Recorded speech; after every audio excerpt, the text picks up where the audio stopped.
Salut les amis, on se retrouve encore sur une panne du MCZ, une panne différente. On a vu la dernière fois une panne de la bougie.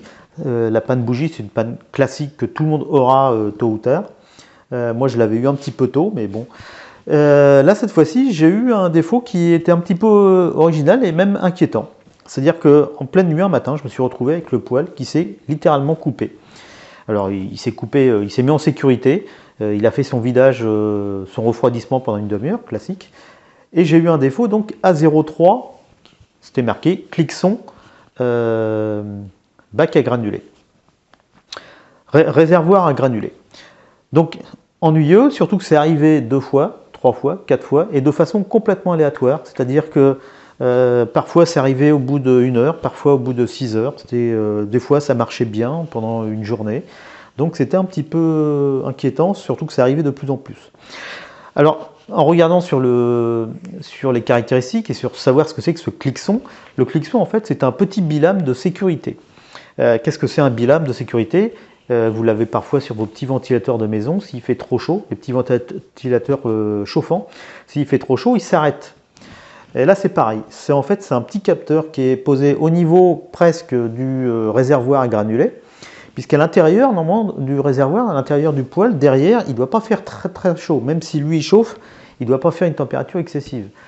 Donc ce bilame, il est réglé de mémoire sur 100 degrés, et si jamais on a une température à l'intérieur qui dépasse 100 degrés, il lui dit attention, c'est pas normal, je coupe tout, je me mets en sécurité, je fais un refroidissement et je vide ce qui reste et je fais un refroidissement.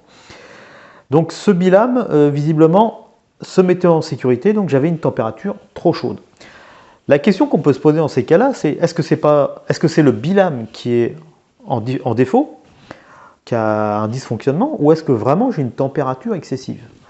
Donc moi j'ai la chance d'avoir un système domotique chez moi sur JDOM, donc j'ai branché un capteur à l'intérieur qui me faisait des relevés toutes les minutes, donc j'ai pu avoir les courbes, et c'est là que je me suis aperçu que au démarrage forcément, vous avez la température ambiante, ça monte jusqu'à 50-60 degrés, et ensuite vous avez des petits pics selon le passage en puissance 5, puissance 1, puissance 2, puissance 3, etc. et également la vitesse de ventilation. Donc c'est d'un seul coup comme ça que ça se déclenchait. Vous avez des petites variations, mais ça dépasse rarement les 70 degrés. Là, moi, je dépassais, mais clairement sur la courbe, j'avais d'un seul coup un pic qui partait assez rapidement, alors pas brutalement, parce que là, ça aurait été anormal. Là, je pense que ça aurait été un problème de mesure de sonde, mais j'avais une mesure qui partait assez rapidement vers des hautes températures. Donc là, c'est pas normal. Donc, qu'est-ce qui peut expliquer ça? Soit j'ai mon Clixon qui déconne, mais là, avec la JDOM, j'avais vu que ce n'était pas le cas, il marchait très bien, j'avais bien une montée en température. Donc, c'est le système de refroidissement. Qu'est-ce que c'est que le système de refroidissement? C'est l'air qui va partir ici. C'est-à-dire que le poêle, il chauffe, il fait son rôle, mais derrière, on a un échangeur, c'est-à-dire on prend l'air ambiant, alors ça se passe à l'intérieur, il y a un ventilateur, qui le fait passer par un échangeur. Alors l'échangeur, il se trouve au-dessus de la petite pierre que vous avez tout en haut. Et donc l'air froid passe sur cet échangeur, il prend la chaleur du poêle, et il sort sur le devant. Le problème, donc lui, il va permettre d'évacuer la chaleur. Le problème, c'est que s'il n'y a plus cet échange thermique, la chaleur accumule, puis donc le poêle, il monte en température. Donc, en fait, le ventilateur joue aussi le rôle, il chauffe la pièce, mais il refroidit aussi le poêle. Donc, le problème devait certainement venir de cet échangeur, de ce ventilateur. La question, c'est est-ce qu'il marche, hein, ou est-ce qu'il marche correctement? Donc j'ai été voir, effectivement, il marchait, mais mal. Alors je vais vous expliquer dans cette vidéo comment j'ai fait le diagnostic. Et puis à la fin, je vais vous montrer après comment j'ai fait pour le démonter. Et puis, alors soit le changer, soit le remettre en état, je vous montrerai. Je vais être franc avec vous, je ne vais pas faire de cachotterie.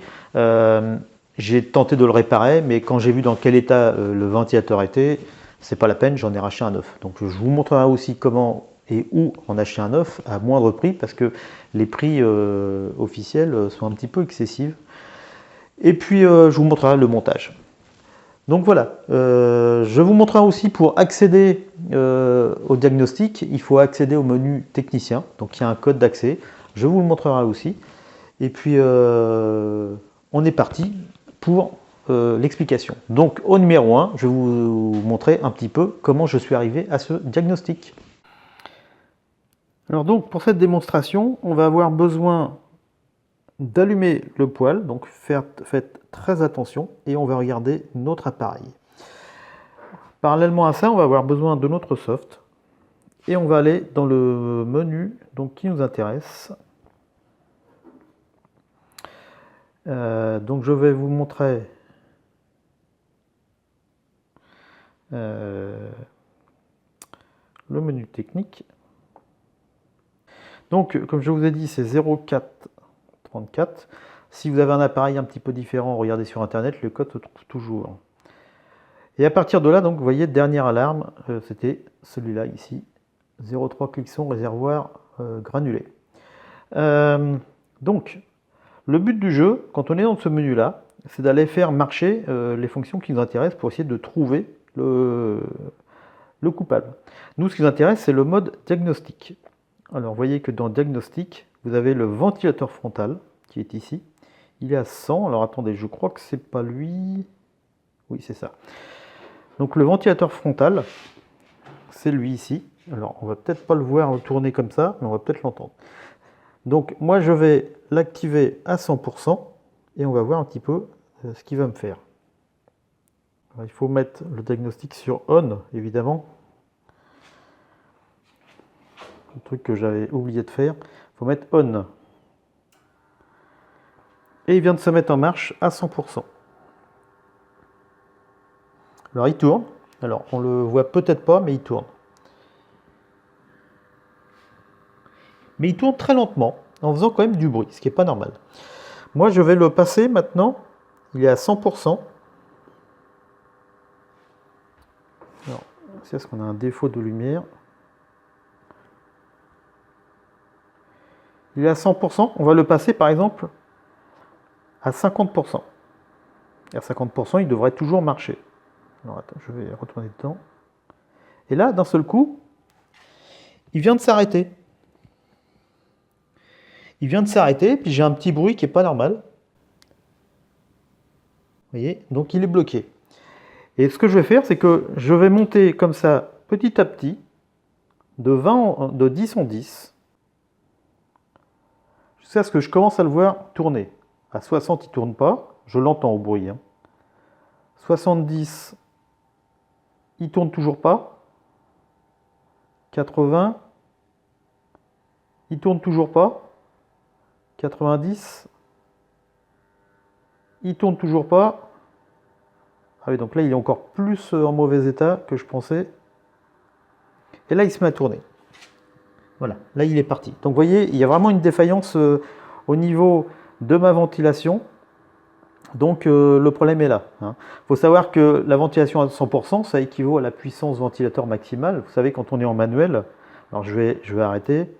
Quand vous êtes en mode manuel, ici, vous voyez, vous avez plusieurs modes. Donc, en général, il est en auto. Donc, le 100% correspond à 5. Donc c'est évident que si moi il est par exemple en mode ralenti, s'il est en auto, j'ai ma température, donc il est au ralenti, il est à 3 degrés. Si d'un seul coup il veut monter, non c'est plutôt l'inverse. S'il est à 100% au début, ça marche bien. Et puis dès qu'il va ralentir, parce qu'il a atteint sa température dans la pièce, il va descendre. Mais dès qu'il va avoir besoin de reprendre de la température, déjà en descendant, il va s'arrêter en fait. Et puis qu'est-ce qui va se passer? Il ventile plus, donc la température va monter, monter, monter. Lui, il va chercher à augmenter, mais comme il tourne plus, il démarre pas, il se passera rien. Et il va monter en température et donc il va se mettre en défaut. Donc voilà comment voir si c'est votre ventilateur qui a un défaut. Normalement, vous voyez, moi il marche que à 100%. Alors quand j'ai constaté le défaut il y a quelques semaines, il commençait à démarrer à 80%, donc là vous voyez maintenant c'est 90 à 100%, quoi. Donc c'est encore de pire en pire. Donc c'est pas normal. Normalement le ventilo il devrait tourner, même à 30% il devrait tourner. Donc de toute façon il y a un dur moteur, c'est clair, c'est net. Maintenant le but ça va être de le changer. alors de le commander. Je vous montre dans cette vidéo où trouver pour le commander. Et on procède après au démontage et je vous montre. Donc, je viens de couper l'alimentation avec ma prise. Maintenant, l'objectif, ça va être de débrancher les deux fils ici, la prise de terre, et enlever de chaque côté les petites vis qui sont là, une ici et une de l'autre côté. Donc, il faudra ouvrir les panneaux des deux côtés. Une fois que ça sera fait, dites-vous bien que il faut le retirer par l'autre côté, mais c'est pas facile. Ça se joue au millimètre près, donc c'est un petit peu délicat, mais vous inquiétez pas, ça rentre. C'est pas non plus, vous mettrez pas 1 heure, vous mettrez une ou 2 minutes, mais c'est faisable. Alors je viens d'ouvrir le côté gauche, qui est ici. Donc vous voyez ici le ventilateur, donc vous voyez qu'il reste encore des grains dessus, que j'ai pas aspiré. Donc c'est ces grains-là qui rentrent par les petites rainures qui sont là, et qui finissent par endommager le ventilateur. Donc, qu'est-ce qu'il faut faire? Je vais mettre un petit peu de lumière pour mieux voir. Voilà, c'est très simple. Ici, on va tout simplement dévisser ce côté-là. Alors surtout, débrancher la prise de courant. Il y a une chose que j'ai oublié de vous dire. En fait, moi, comment ça se fait que j'ai réussi à tourner plusieurs semaines sans problème alors que j'avais un défaut? C'est très simple. En fait, j'ai retiré le mode automatique de la ventilation et je l'ai forcé à 3. J'ai remarqué qu'à 3, ça marchait très bien. Donc vous pouvez mettre plus s'il y a besoin, mais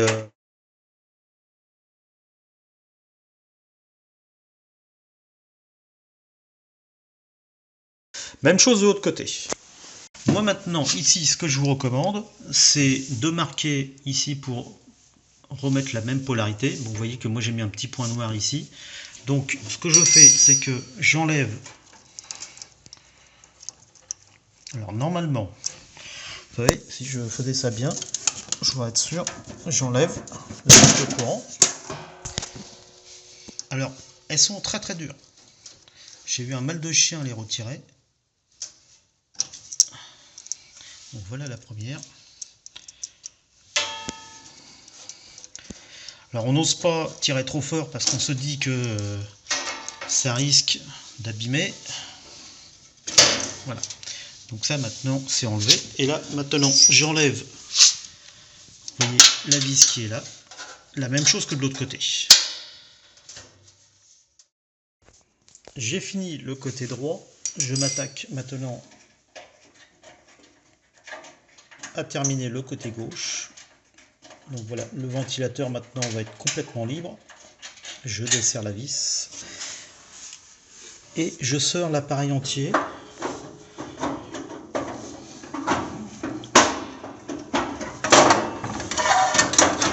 Voilà.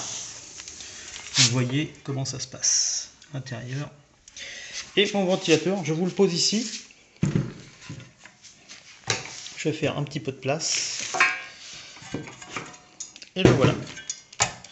Et là, vous pouvez voir le ventilateur. Vous voyez, si je tourne, il fait juste... il s'arrête même presque aussitôt. Dès que je le lance, dès que je l'arrête, vous voyez, il ne tourne pas très fort. Je vais vous faire un comparatif avec le nouveau que j'ai acheté. Alors voilà le nouveau. Je vais faire la même chose. Sur l'autre, dès que je faisais un petit coup de doigt, il s'arrêtait tout de suite. Et là, vous voyez, là, il est toujours pas arrêté. Il vient seulement de s'arrêter. Il a fait facilement 5 tours. Donc vous voyez que comparé à celui-là, là je lance, il s'arrête tout de suite, vous voyez. Et je sens que c'est dur. Alors, pour le démonter, si jamais avant d'en avoir un neuf, vous voulez réparer celui que vous avez, vous pouvez. Vous avez juste là-dessus, vous voyez ici, c'est pas un roulement, il n'y a rien du tout. C'est l'axe, il va dans ce caoutchouc là, puis c'est tout. Ça frotte comme ça. Donc c'est pas terrible, mais bon. Donc vous avez juste à tirer vers le bas pour le déboîter, puis après vous le sortez déjà un petit peu à moitié. Mais c'est pas nécessaire de le sortir. Ça c'est plutôt si vous voyez qu'il est abîmé. Si vous voulez vraiment sortir la partie moteur qui est ici, parce que pour moi c'est lui qui merde, ce que vous devez faire, c'est ici, vous avez ici des clips. En fait, il faut prendre une grosse pince et le faire tourner, le faire pivoter pour que les crans qui sont là se retrouvent là où il y a le jour. Et là, vous pourrez sortir l'ensemble. Une fois que vous aurez sorti l'ensemble, Pour sortir le moteur, bah, c'est les petits écrous que je vous ai montrés. Et puis il y a les têtes de l'autre côté. Et là, qu'est-ce que vous avez? De chaque côté, bah, en temps normal, vous diriez il y a un roulement, ici et là. Mais en fait, ce n'est pas des roulements, ce sont des paliers. Alors qu'est-ce que c'est qu'un palier? Bah, c'est simplement une pièce en bronze ou en laiton, je ne sais pas trop. Et en fait, bah, c'est un frottement.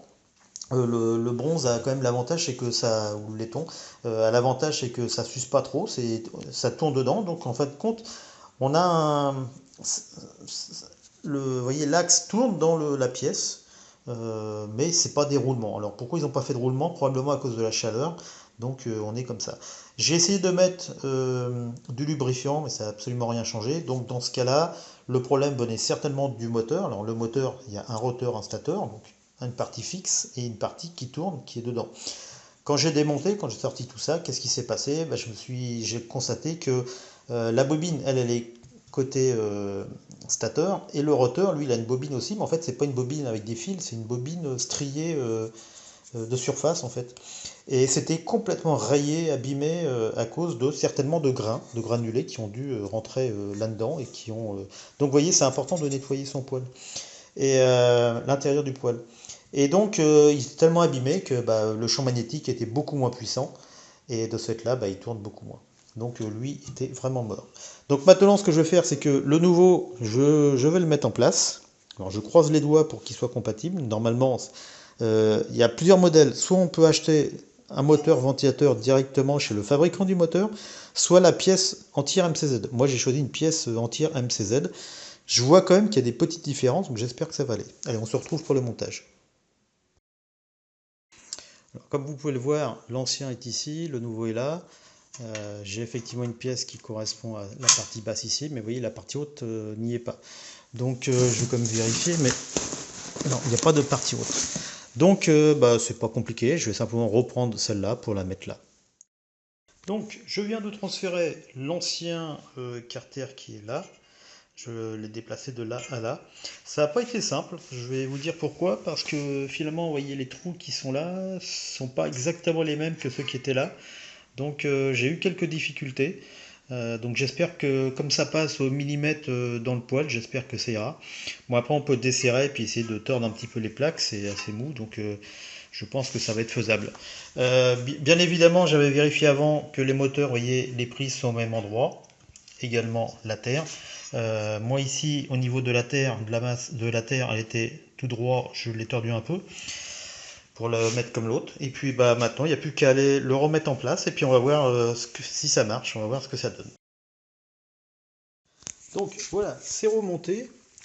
Vous voyez que je l'ai mis ici, il est remonté. J'ai été embêté. Je vais vous montrer sur l'autre, sur l'ancien en fait, ça n'allait pas du tout ici, le bec qui se montait dessus était pas bon parce que je m'étais trompé de trou la première fois. Et en fait, le socle, moi j'avais réutilisé le socle d'origine et en fin de compte, j'aurais dû utiliser cette tige-là, l'intermédiaire, qui était livrée avec le ventilateur. Parce qu'il y avait une légère différence et c'est ça qui m'a un petit peu décalé tout l'ensemble. Et après, j'ai eu beaucoup de mal parce que la tige, cette partie-là, qui était avec le nouveau, qui est actuellement monté, a été extrêmement dure à percer. Vous voyez, ici, c'est des vis auto-taraudées. Normalement, ça rentre tout seul. Sur l'ancien, ça rentre tout seul. Et là, par contre, j'ai galéré comme pas possible et j'étais obligé de mettre des vis de diamètre un petit peu plus petites. Mais là, vous voyez, on est exactement comme on était à l'origine. Donc maintenant, il ne reste plus qu'à brancher les fils de l'autre côté. Donc, surtout quand vous faites vos manipulations, vous assurez bien que vous n'avez rien débranché au niveau fil. Enfin, des autres fils. Nous, on va se rebrancher. On va mettre ici nos fils comme au départ, avec le noir qui était de mon côté, et sans oublier la terre qui se trouve ici. Alors moi je vais la mettre comme ça. Voilà. Alors ces fils là, ils sont un peu tendus, mais bon, c'est comme ça. Le reste, tout est bon. Ce que je vais faire, c'est que je vais faire un essai maintenant alimenté. Je vais faire tourner mon ventilateur, voir si par exemple à 60% il tourne bien, à 30% il tourne bien.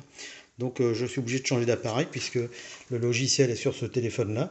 Donc on se retrouve tout de suite.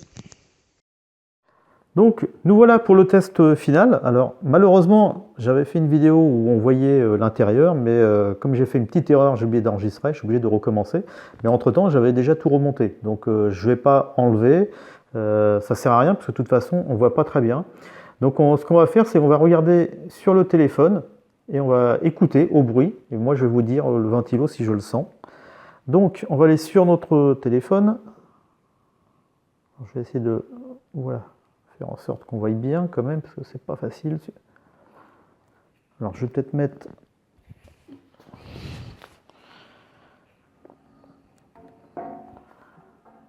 Voilà, on verra mieux comme ça. Donc, on va aller dans Diagnostic. On met en marche le diagnostic, mais ça ne suffit pas. Il faut aller activer le frontal qui est à 100%. Et là voilà, je l'entends, il souffle à fond. Je ne sais pas si vous l'entendez, mais moi je le sens bien. Je sens bien en façade que ça souffle. C'est bruyant comme ça doit l'être. Je vais quand même essayer de descendre à 80% par exemple. Donc je fais OK. Là, ça souffle toujours, je le sens, beaucoup moins. 60% c'est le minimum qu'il y aura en utilisation. Je le sens très très faible. Vous ne devez pas l'entendre. Je le sens très très faible, mais normalement il n'atteindra jamais cette vitesse-là. Donc moi je vais le remettre à 100, mais de toute façon peu importe. Donc là vous voyez il marche très bien. Il n'y a pas de bruit, il n'y a pas de défaut. Je l'ai tourné à la main pour vérifier avant de le remettre en marche la première fois. Il n'y a pas de problème, il est toujours libre. Donc voilà, donc vous voyez, là je l'arrête. Je vais vous montrer quand même vite fait dans le paramètre ici. Vous allez dans ventilateur d'ambiance. Et c'est ici que vous avez les différents niveaux. Donc à l'arrêt, il est à 0%, niveau 1, 64%. Vous voyez que moi j'étais à 60, je le sentais un tout petit peu. Bon, vous voyez, niveau 1, c'est 64. C'est vraiment un petit filet d'air. Hein. On n'entend rien, mais on sent un petit filet d'air. Après, niveau 2, 74. À chaque fois, il gagne 10%. Niveau 4 et niveau 5, 100%. Donc vous voyez que là, on est vraiment, moi, à 60%, il marchait, donc aucun problème. Donc c'est ici que vous avez les niveaux. Alors si vous voulez, vous pouvez augmenter les niveaux, mais normalement c'est mieux de laisser par défaut quand même. Et donc voilà cette opération qui j'espère vous aura aidé. Le ventilo, il m'a coûté exactement 106 €, plus un petit peu de frais de port. Si je l'avais acheté par le dépanneur, ça m'aurait coûté à peu près 130, 140 €. Lui, il se met sa marge, donc il va peut-être même monter à 150. Et le dépannage était à 180 €. Donc vous voyez que j'avais facilement pour 300 €, voire même 350 € facile. En le faisant moi-même, vous voyez, j'en ai eu pour 106 €. J'ai peut-être eu 10 € de frais de port, je ne sais plus trop. Donc vous voyez, c'est quand même beaucoup plus intéressant. Bon, vous voyez que le changement, l'installation est pas facile parce que ça se joue mécaniquement, ça se joue au millimètre près. Mais bon, c'est pas une grande difficulté non plus. Et puis au niveau des fils électriques, il n'y a que 2 fils électriques. Alors normalement, il n'y a même pas de sens, hein, parce que c'est de l'alternatif. Donc 2 fils électriques plus une terre. Donc rien de sorcier. Hein. Donc voilà. Donc une opération simple. Si vous avez un jour ce défaut de A03, cliquson, température de réservoir de grains, c'est le ventilateur de façade d'aération qui est défaillant et qu'il faut changer. Alors je voulais vous montrer les sites où vous pouvez trouver la référence. Alors la référence exacte du ventilateur, elle se trouve ici. C'est 41 45 160 enfin 16 00 800. Donc c'est assez compliqué parce qu'il y a énormément de références différentes et parfois ils se ressemblent même beaucoup. Donc faut faire extrêmement attention, c'est pas simple. Donc moi ce que je vous conseille quand c'est comme ça, c'est de regarder si les appareils sont compatibles. Donc, vous voyez, moi ici, par exemple, le mien était dedans. Il est là-dedans, c'est dans le Ego R, Ego R R8M1. Alors, je sais plus quelle année, peut-être 2016, je crois. Donc, c'est important de regarder la compatibilité pour être sûr que ça marche sur le vôtre. Donc, vous voyez ici, il était à 106 € sur le site Énergie Bois. C'est ici que je l'ai acheté. Sur le site de Meilleur Poil, il est ici la même référence. Alors on n'a pas de photo, on a juste un dessin qui ressemble pas du tout, donc c'est pas évident. Ici, il était à 106 euros, pareil. Alors il était en promo, donc normalement c'est 123 euros. C'est pareil, je pense que vous pouvez voir un petit peu, est-ce qu'il y a la liste des compatibilités? Non, a priori pas sur celui-là. Donc, ah oui, bah, c'est marqué ici, vous voyez, tous ceux avec qui ils sont compatibles. C'est marqué là, ventilateur compatible. Ici, le poêle accessoire, alors c'est en général, c'est là que j'achète tous mes accessoires. Je ne l'ai pas trouvé. Par contre, j'ai quelque chose qui était assez ressemblant, pas totalement, mais assez. C'est celui-là. Euh, et il est marqué compatible avec les Ego Air. Alors, comme j'avais pas plus d'infos, j'ai pas voulu le prendre parce que pour moi il y a des petites différences et quand vous commencez à avoir des petites différences, le risque c'est qu'il y ait autre chose qui aille pas. Donc, j'ai pas pris chez eux. La centrale du poêle, qui est le site un petit peu qui est en partenaire avec Calorio, qui était mon dépanneur normalement, il y a la même référence. Donc, sauf que le connecteur est pas le même, mais bon, ça c'est pas trop grave encore. Mais c'est la même référence. Et normalement, le Ego Air 8M1, vous voyez le mien, le Hop M1, c'est celui-là, il est dedans. Donc il était à 107 euros. On est à peu près, vous voyez, un peu partout, à peu près au même prix dans les tarifs de 107 euros. Là, après, il faut rajouter le dépannage. Si vous faites venir un dépanneur, vous pouvez compter sur facilement. Alors moi, c'était il y a 2 ans pour la bougie, il m'avait dit 170 euros. Aujourd'hui, vous pouvez être sûr que 2 ans plus tard, c'est à peu près 190 euros, voire même 200 euros. Donc ça fait 300 euros en tout, hein. Donc c'est pas négligeable. Ce que je voudrais vous faire voir aussi, que j'ai oublié de vous montrer, c'est vous pouvez également acheter uniquement en fait le ventilateur, là, le ventilateur, il n'est pas fabriqué par MCZ, c'est sous-traité. Et MCZ ne fait que rajouter la petite carcasse métallique, le petit bec. Et en fin de compte, vous pouvez acheter le moteur tout seul. Alors, je vais passer sur une autre photo. Vous pouvez acheter le moteur tout seul, sans le. Alors, voyez, on voit ici, voilà, sans la carcasse ici là qui permet de l'emboîter. Vous pouvez acheter le moteur seul. Et alors moi je l'ai pas fait parce que je me suis dit il n'y avait pas grand chose de plus cher, mais au moins j'étais sûr en achetant une référence MCZ. Autrement, si vous voulez, vous achetez que le moteur. Cette référence, elle est dessus, hein, sur l'appareil que j'ai démonté. C'est Slovénie. Vous marquez cette référence là ici. Non, c'était celle-là là-haut. Et c'est comme ça que vous. Alors, vous voyez la marque, c'est EBM Papast. Vous recherchez sur internet et vous le trouvez. Donc vous l'aurez moins cher, peut-être 90 euros, 80 euros, je sais pas. Mais alors je me rappelle que c'était en France, hein, c'est pas en Slovénie que je l'achetais. Il y avait des magasins en France qui le vendaient. Bon, bah, après c'est à vous de voir, mais il n'y a pas beaucoup de différence de prix, hein. Ce que je voulais vous montrer aussi, c'était dans mes photos où se trouvait le fameux Clixon. Alors le Clixon, vous voyez, là ici il y a la carte électronique, il y a le moteur qui est là. Le Clixon il est là. Il y a juste 2 fils. Donc le Clixon, il est contre la paroi. C'est un interrupteur. Quand il chauffe de trop, l'interrupteur, hop, il se coupe et ça coupe la puissance.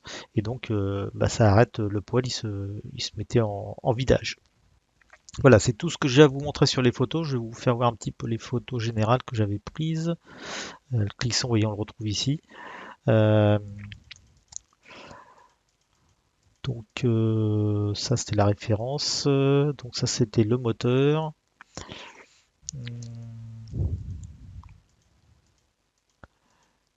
Et vous voyez là ici ce sont à l'intérieur des petites billes, c'est des petites rotules en fait.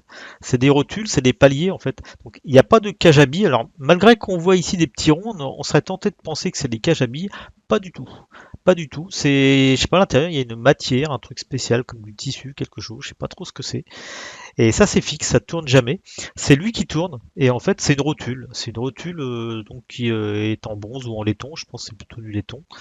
Et puis bah, le laiton, vous n'avez pas besoin de lubrifier, hein, c'est auto-lubrifiant. Donc voilà, c'est un truc qu'ils ont choisi. Je trouve que c'est pas top au niveau de la lubrification pour les rotations, mais bon, ils ont estimé que c'était suffisant. Donc le petit noir que vous voyez, c'est pas une jointure, hein, c'est simplement un petit angle qui fait que ça sombrait un peu.